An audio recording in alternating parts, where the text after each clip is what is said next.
Your morning news now, no cases in the U.S. yet, but this morning Japan and France confirmed their first cases of the new variant of the coronavirus. Countries around the world are scrambling to close their doors or find ways to limit its spread, while scientists study how damaging it might be. The World Health Organization says the global risk from the Omicron variant is very high based on early evidence. Damage that COVID is causing continues to grow, and we're seeing numbers now that we haven't seen since the last surge in November and December of 2020. Members of the military are helping in Minnesota's fight against COVID-19. Air Force nurses and doctors began their work at St. Cloud Hospital on Monday. That's where central Minnesota has struggled with climbing cases in Minnesota and hospital capacity. St. Cloud is the 18th site and 6th state that this same team has served since the pandemic began. The new Omicron variant could have negative impacts on employment and inflation. That's a warning Federal Reserve Chairman Jerome Powell is expected to deliver today to Congress. Powell is expected to testify on the economic recovery at a Senate hearing today.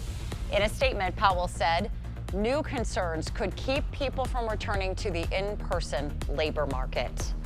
Temperatures this morning in the 20s and 30s under clear skies, warming up to 42 degrees by the noon hour with increasing clouds later this afternoon and also into this evening. High temperature of 46 degrees. Pennsylvania prosecutors are asking the U.S. Supreme Court to review Bill Cosby's sexual assault case. They want the 84-year-old actor's 2018 conviction restored. They say the state Supreme Court was wrong to overturn it in June on a technicality. Cosby was freed after spending nearly 3 years in prison. The father suspected of shooting and killing his 4 children and his mother-in-law is facing his first court appearance today. 29-year-old Jamarcus David turned himself into police Sunday. The children all were under the age of 12 and one was an infant.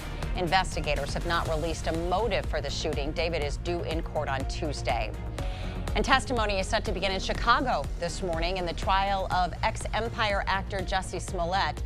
Smollett is accused of lying to the police about being the victim of a hate crime. Back in January of 2019, Smollett reported he was attacked by 2 men who yelled anti-gay and racist remarks, but put a noose around his neck and poured bleach on him.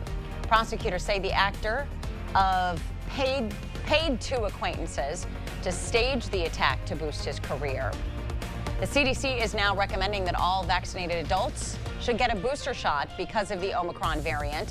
The CDC says everyone 18 years of age and older should get a booster shot 6 months after the second dose of Pfizer's or Moderna's vaccine, or 2 months after the single dose Johnson & Johnson vaccines, and that anyone who hasn't been vaccinated yet get theirs as soon as possible. And later today, Tiger Woods is expected to hold his first news conference since he was seriously injured last February in a car accident. In an interview, the golf legend says he will never play golf full-time again after the devastating crash.